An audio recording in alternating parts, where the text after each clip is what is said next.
In 1965, the peaceful neighborhood of Houston, Texas, was rocked by one of the most chilling and mysterious murders in the state's history. It was a case that would go on to captivate the nation for decades, leaving unanswered questions that still echo in the minds of those who hear about it today. The crime came to light when the local police received an anonymous tip that led them to the modest home of Fred and Edwina Rogers. What they found inside would horrify even the most seasoned officers. The bodies of the elderly couple were dismembered and crammed into an old icebox in the basement of their home. A crime so gruesome it seemed almost unimaginable, as the police tried to piece together the events that led to this horrific discovery. The name of one suspect immediately rose to the forefront: Charles Rogers, the couple's son.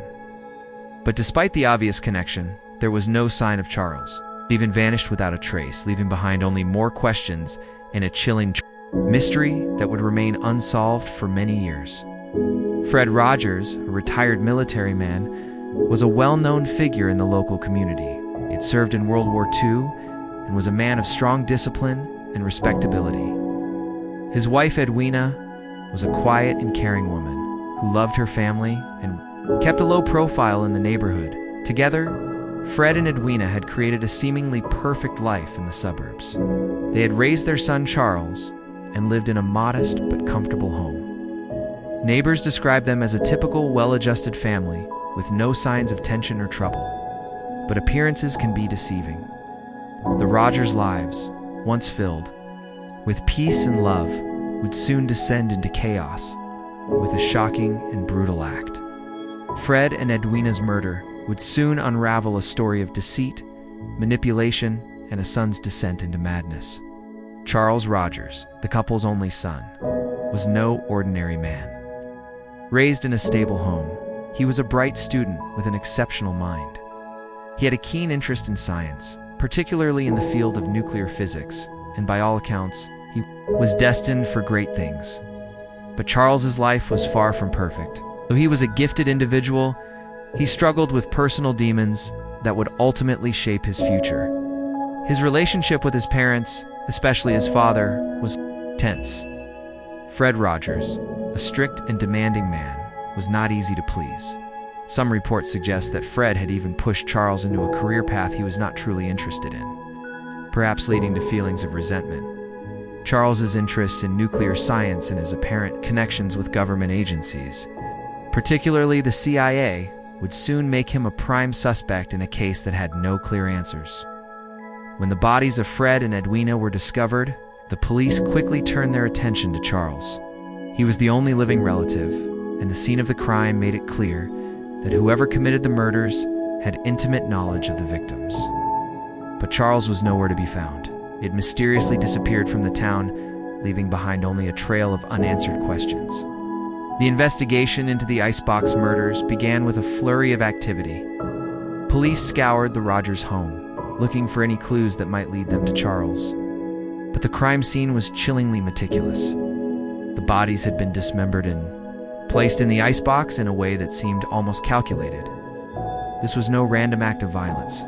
Whoever had committed this crime had planned it carefully. Despite the obvious evidence that Charles Rogers was the prime suspect, there were no direct links to him. No fingerprints, no DNA, and no witnesses. The case was at a standstill. More the police looked into Charles's background, more bizarre the situation became. Was Charles's disappearance linked to his deep knowledge of nuclear technology? Some believed he had been involved in classified government work, perhaps even with the CIA. Could his disappearance have been part of some larger, more sinister conspiracy? Theories about espionage and government cover-ups began to surface. But with no concrete evidence, these remained mere speculation. As time went on, theories about Charles's involvement in the murders grew more complex. Some believed that Charles had snapped under the pressure of his strict upbringing and his role in society. Others speculated that he had been manipulated by external forces, perhaps even coerced into committing the crime. One of the most prominent theories was that Charles had planned the murder in cold. It was rumored that Fred Rogers had been an abusive father, and Charles, who had spent years in his shadow, had finally reached his breaking point. The murder, according to this theory, was an act of revenge, a violent release of years of pent-up anger. Another theory suggested that Charles had been involved in a larger conspiracy, possibly related to his work with the CIA.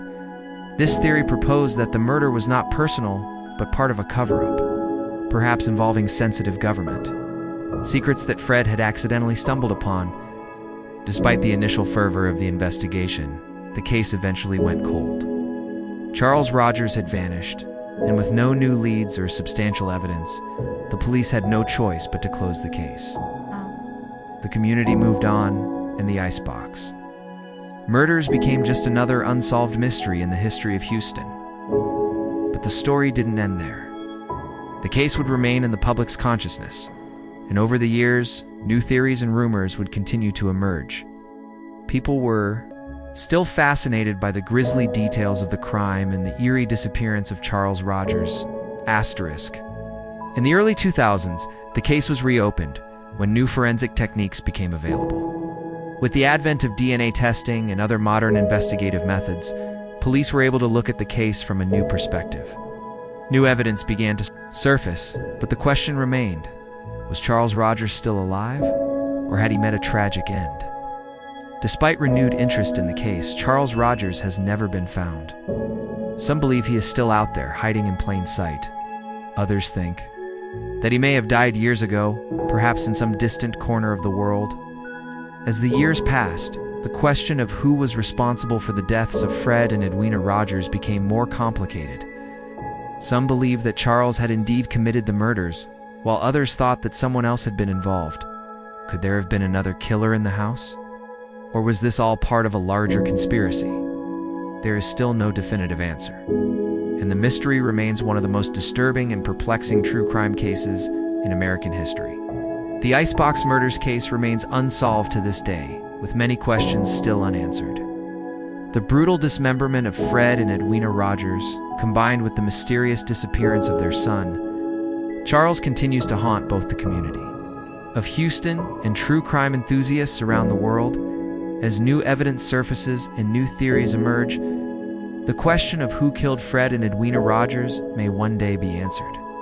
Until then, this chilling story will continue to captivate the public's imagination, reminding us that some mysteries are never truly solved.